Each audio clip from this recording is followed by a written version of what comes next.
A Little History of the World, Chapter 32, Meanwhile, Looking Eastward.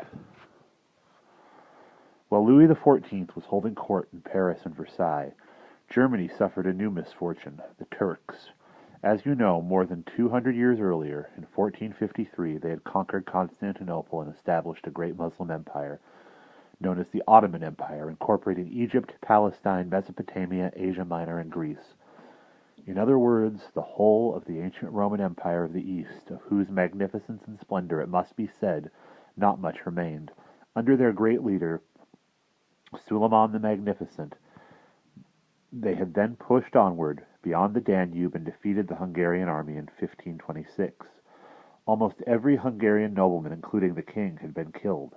Having conquered the better part of Hungary, the Turks had tried to take Vienna, but they soon turned back. As you remember, their fleet had been destroyed in 1571 by King Philip II of Spain and his Venetian allies. But they were still a powerful state, and the Turkish Pasha, or governor, was ruling Budapest. Now many Hungarians were Protestants, and when the king had been killed, they had become unwilling subjects of the Catholic emperor and had fought against him during the religious wars. After the 30 Years' War, these uprisings continued until one day the Hungarian nobility asked their Turkish neighbors for help. The Sultan, as the Turkish ruler, was called. He was only too happy to respond to their request. For a long while he had been wanting a war because his soldiers and warriors had become too powerful at home. He was afraid that he would lose control of them, and was delighted to be able to send them off to fight. If they won, so much the better, and if they lost, he would be rid of them. You can see what sort of a person he was. So, in 1683, he mobilized a huge army from all four corners of his empire.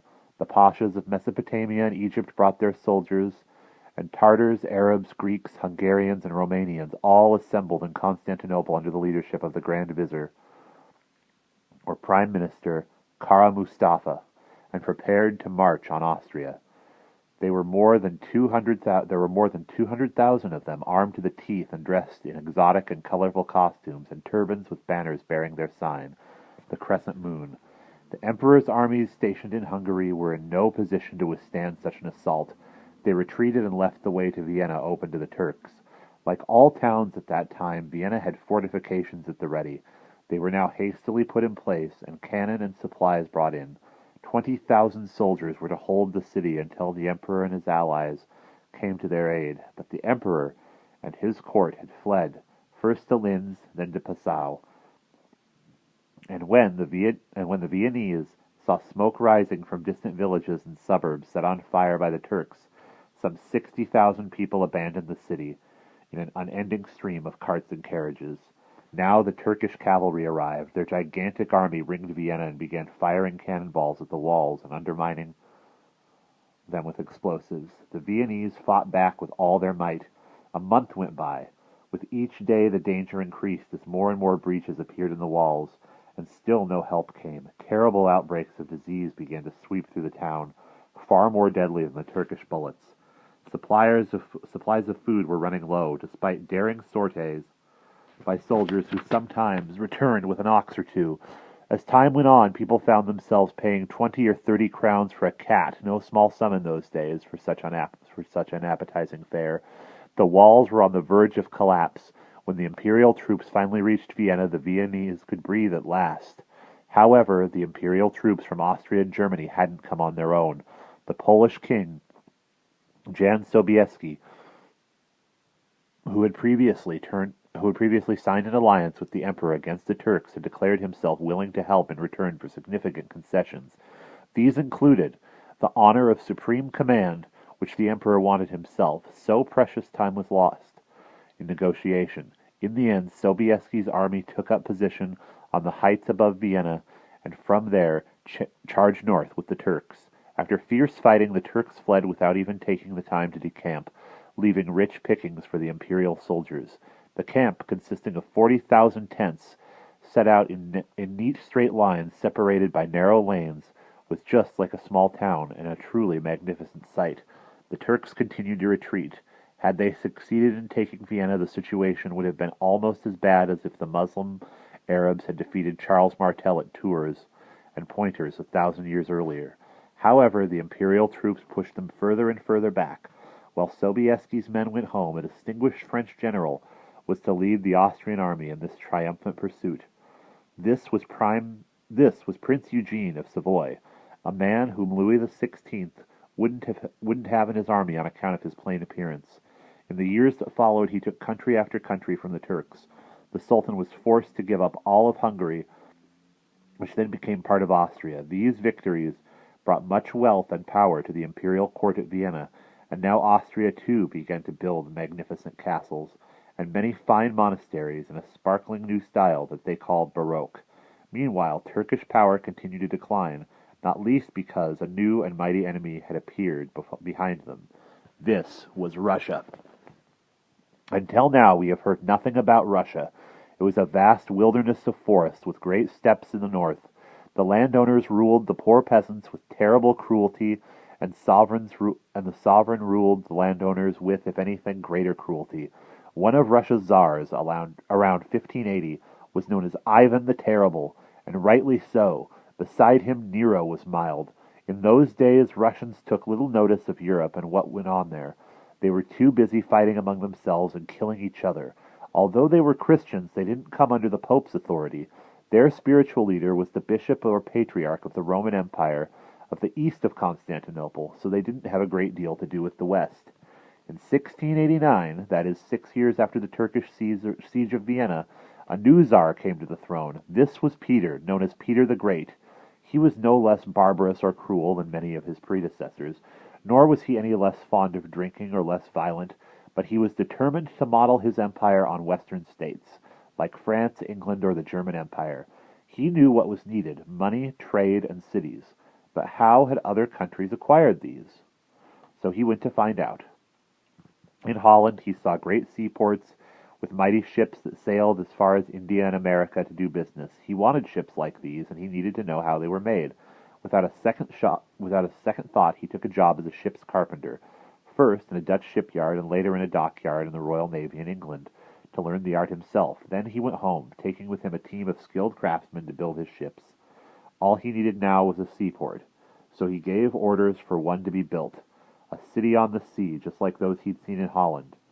The coast to the north of Russia, however, was nothing but barren marshland, and actually belonged to Sweden, with which Peter the Great was at war. This didn't deter him. Peasants were rounded up from the surrounding countryside and made to drain the swamps and drive piles into the ground. He had 80,000 laborers toiling there, and soon a real seaport rose up out of the marshes. He named it St. Petersburg. Next, Russians had to be made into true Europeans. They had to stop wearing their traditional long-skirted kaftans and weren't allowed to grow their hair and beards long. From now on, they were to dress like Frenchmen or Germans. Anyone who protested or disagreed with Peter's innovations was flogged and then executed, even his own son. He was not a nice man, but he achieved what he wanted. The Russians may not have become Europeans overnight, but they were now ready to enter the field as players in Europe's bloody contest for power. Peter the Great made the first move. He attacked Sweden, which, following the victories of Gustavus Adolphus in the 30 Years' War, had become the mightiest state in northern Europe.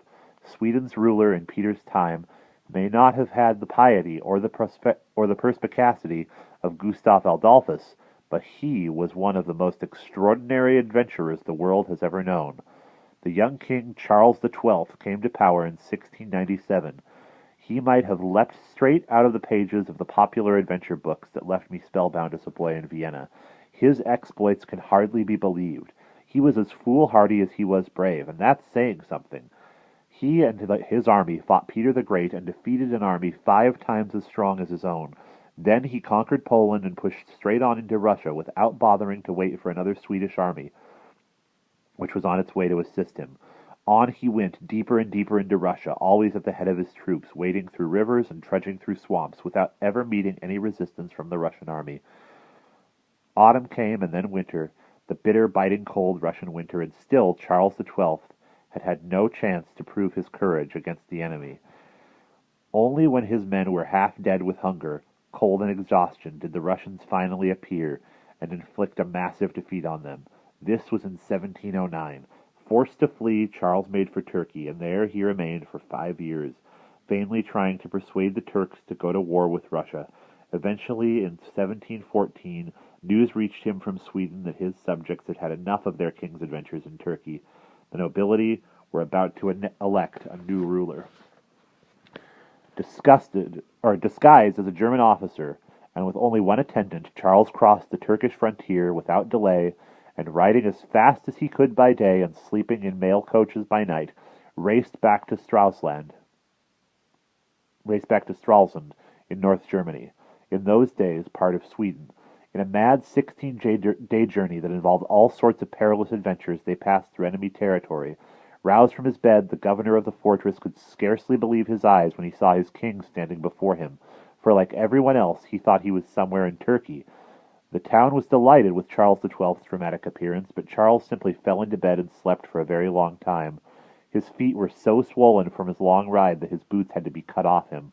But there was no more talk of electing a new king. Charles had been back in Sweden long before he embarked on a new military adventure. He made enemies of England, Germany, Norway, and Denmark. Norway was first on his list. He died while besieging a Norwegian fortress in 1718, shot, some say, by someone on his own side, because the country simply would not tolerate any more wars. With this enemy out of the way, Peter the Great, who now called himself Emperor of all the Russians, was able to increase his empire's might, expanding in all directions, into Europe, into Turkey, into Persia, and into the countries of Asia. And that is the end of chapter 32.